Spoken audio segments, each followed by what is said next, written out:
Hi there mga beloved kong soulmates! Welcome to Renzo Tarot Channel. Andito naman po para pagsamahan ng isang soulful and meaningful na tarot reading. Dito naman po sa inyo lagi nabangan, sinusubaybayan at pinakamahalaga sa Tarot Channel. Ulitin ko po, humingi po ako ng pasensya. 2 linggo po ang inyong lingkod na nawala po sapagkat super na busy po ako sa aking OJT po.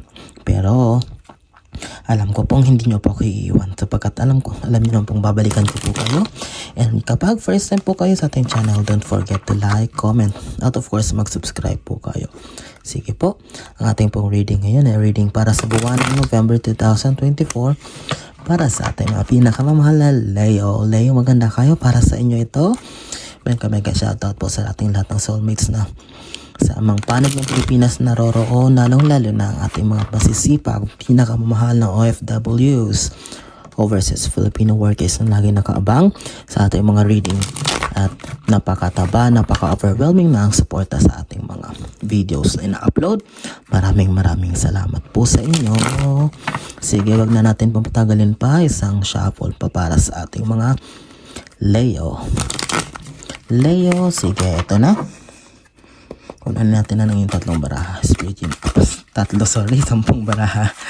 Kapag first time po kayo kasi sa ating channel, 10 baraha po ang ating kinukuha, ating ginagamit para interpret po ang energy na ibibigay ng universe po para sa atin.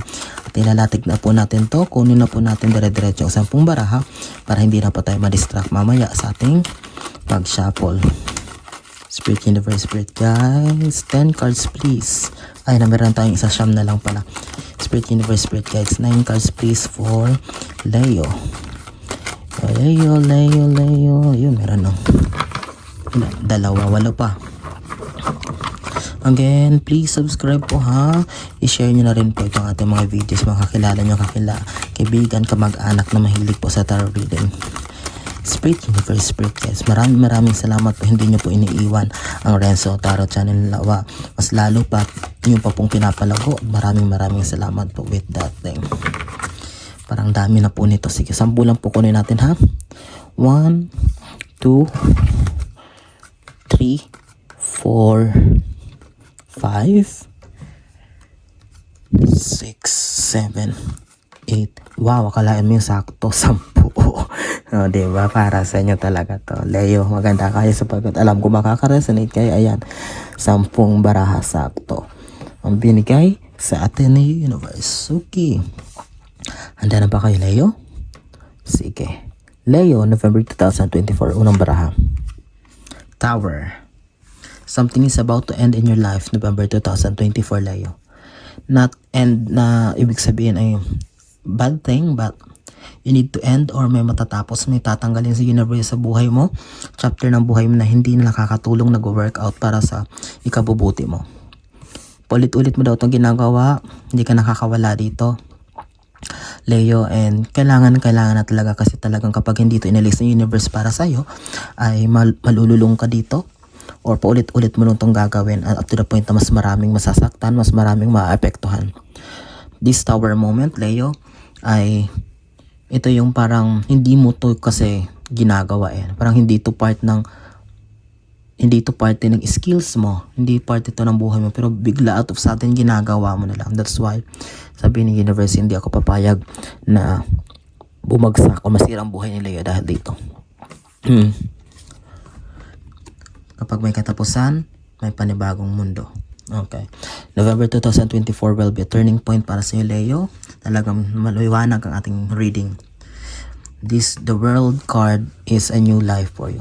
Okay, biglang makakalimutan tong lahat ng to.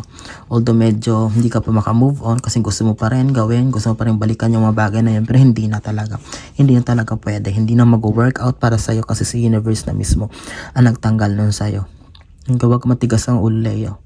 Okay? Kailangan ikaw mismo sa sarili mong tutulong. And with this world card, you are assured of a new beginning.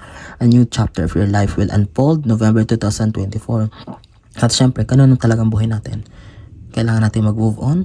And kapag binibigyan tayo ng panibagong buhay, panibagong chance, kailangan tulungan natin sarili natin na embrace ito into positive thing na wag nang babalikan pa kung ano-ano yung mga bagay na hindi naman nakatulong sa atin. O, tingnan mo, Leo, there's a 10 of Cups. There will be big celebration.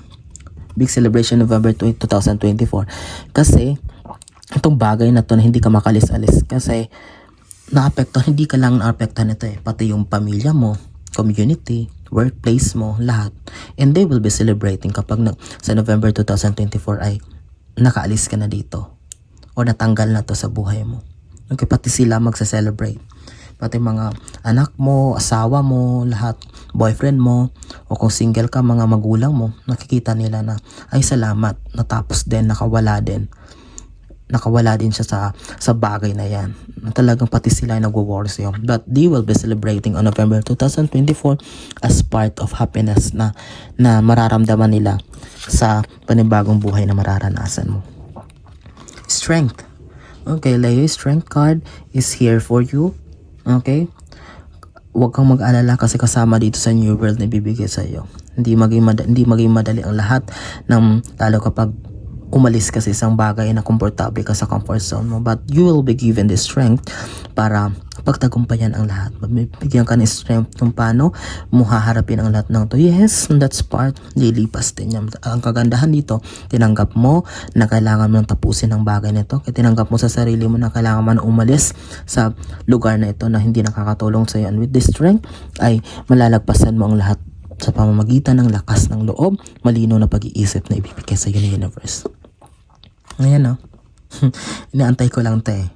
Kasi paprangkahin kita, Leo, kung ano itong nararanasan mo. Na-addict kayo sa isang bagay na may kinalaman sa pera. Na nag-generate ng pera. Yan, money making. Sugal? Casino? Tong-its? Ano ba to? Ayan. Nag-generate ng pera. Yan, gumagawa ka ng pera. Dito kayo na-addict. Dito kayo na nalululong, Leo. Hindi man lahat makaka-resonate dito pero mostly ito yung lumalabas sa baraha. Ito yung pinapakita ng universe. Ito yung may kinalaman daw sa pera itong bagay na to. Tatanggalin niya to. O kung hindi sa November 2024 o ngayon pa lang mabasa mo to, mapanood mo to later, tanggalin mo na ikaw na mismo mag-usa. Huwag ka nang mag-antay pa ng November. Kasi talaga masisira ang buhay mo. Ayun, gusto mo bang mag-celebrate ang pamilya mo? Gusto mo lang maging masaya? You need to do it. Okay? Yan may new world. May the world card. Magbago. Kailangan magbago. Walang iba. Sarili mo lang makakatulong sa iyo, Leo. And huwag kang sasabay sa agos ng mundo ngayon. Malulunod ka. Sinasabi ko sa iyo. Okay? Again, ulitin ko po kapag first time po kayo sa ating reading, mag-comment po kayo. Pag nakalasinid kayo, of course, mag-subscribe. Ayan. Tingnan mo. Pang-anim, 7 of Swords. Di mo alam deep inside, kala mo ikaw lang. Hindi lang ikaw pag nasira ang buhay mo, pati marami na nasasaktan. Okay. And hindi mo alam kung hanggang kailan kanila iintindihan. Marami na naapektuhan. Okay? Marami nang dahil dito sa nangyayari na to, Leo, marami nang talagang pinapakita lang nitong swords na to na sino ang masaya? Si Devil. Okay? Sino masaya? Yung kalaban, si Satanas. Yan yung way niya ngayon para sirain ang mga tao sa mundo. Okay? Yan. Kung magpapatuloy ka dito, Leo, talagang itong kakainatan mo. Marami pa. Baka mamaya lumabas pa nga sa community, hindi na pati sa pamilya mo, sa workplace. Baka mamaya pati sa mga kapitbahay o kung ano man, may involved na dahil dito. Sige? Papaliwanag ko to sa'yo, ha? Pera. 5 of Pentacles. Winter. Taglamig. Leo, pag di mo to tinigilan, mababaon at mababaon ka. Kasi pati yung sisimutin mo, pati yung mga natitira mo, up to the point na kasi kailangan sa panahon na to, kailangan matuto tayong mag-save. Taglamig eh. Kailangan masinop tayo sa pera. Pero bakit? Parang sinisimot mo ang lahat. Leo, please, tigil mo na yan. Okay? Parating ang isang season ng buhay mo na kailangan mo magtipid para sa future generation na blessing. Kasi hindi mo makukuha itong malaking blessing kapag hindi mo pinaghandaan ng maayos. Kala mo, ubusin ko lahat ng to kasi baka bukas meron naman. Okay naman. Hanggang kailan? Tinetest ka lang naman ng universe eh. Kung paano mo i-handle ang mga blessings na ibibigay niya sa'yo. Talagang magkakilalaman sa Page of Pentacles.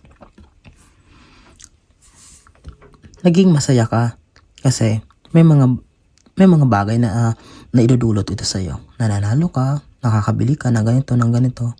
Pero hindi mo alam, that's just the tip of the iceberg. Pero hindi naman talaga yan yung destiny mo, Leo. Ano lang yan eh. Naging ano lang, dulot lang yan ng mundo para sa'yo. Hindi yan yung way mo. Hindi yan yung path mo. Kailangan mong hanapin ito, Leo. Kasi, ayun, although Page of Pentacles siya, may kinalaman talaga sa pera. Alam ko, gustong-gusto mo, Leo, na yumaman. Gustong-gusto mo makaangat sa buhay kasi grabe yung pinagdaanan mong hirap. Pero, magantay ka sa perfect timing ng universe at sa tamang paraan mo gawin.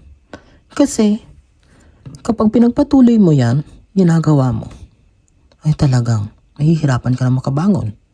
Pati ikaw, pag question mo sa universe, ay, nako, hanggang kailan ba? Ayan, oh. Because you want to prove something. May gusto kang patunayan, hindi lang sa sarili mo, kundi pati sa mga tao sa paligid mo. Na kapag naging mayaman ako, ganito, gaganti ako, kailangan ko makapagpatayo ng aking bahay para makita ko. Naranasan mo yan kasi, naranasan mo yan kasi, inapi ka for a long time. Dinown ka for a long time. Naranasan mo, I understand you. But wala kang dapat patunayan. Patunayan mo lang sa sarili mo na kailangan mo magbago, na kailangan mo mag-move on. Kasi maraming mga pamilya, mga mahal mo sa buhay ang maapektuhan o masisira kapag hindi mo inayos ito. Okay? Pasensya na, di ko nakita yung camera. 10th and last card. O, ayan, talaga, Leo, please. Manage your finances. Timbangin mo yung pera. Ayusin mo ang paghahawak ng pera mo. Mahirap kitain ng pera. Baka mamaya kasi pati yung mga pera ng miyembro ng pamilya mo ay magamit mo pa para sa kinabukasan nila, lalo na dito sa family mo. Okay? Ayan yung money making. Ayan yung money making na yan. Ay magkatapat pa sila. Tsaka ni 4 of Pentacles. Please. Tigilan mo na yan. Tapusin na yan. Huwag nang tayong si universe patatapos yan sa November. Ngayon pa lang tigilan na yan, Leo, kasi walang magandang maidudulot yan para sa'yo. Kung gusto mong kumita ng malaki, ng mas maayos, paghirapan mo, magnegosyo ka kung ano man, please. Huwag lang sa kanyang bagay. Huwag lang sa sugal o kung ano man. Walang magandang maidudulot yan sa'yo. Okay? Sige, Leo, kung nakaresonate kayo, mag-comment kayo ngayon ha sa ating reading. Maraming salamat. First time subscriber po. Welcome po sa ating channel. At kapag hindi pa po kayo nakasubscribe, mag-subscribe po kayo, mag-comment. At kapag maraming nakaresonate po sa inyo, please pakishare po sa mga kilala nyong Leo na mahilig rin sa tarot reading. Maraming salamat sa inyong walang sawang tiwala, suporta, pagsama sa akin. Mag-iingat po kayo lagi. Soulmates ha? Always include me in prayers. And I love you all. Mag-iingat po kayo lagi and God bless you all.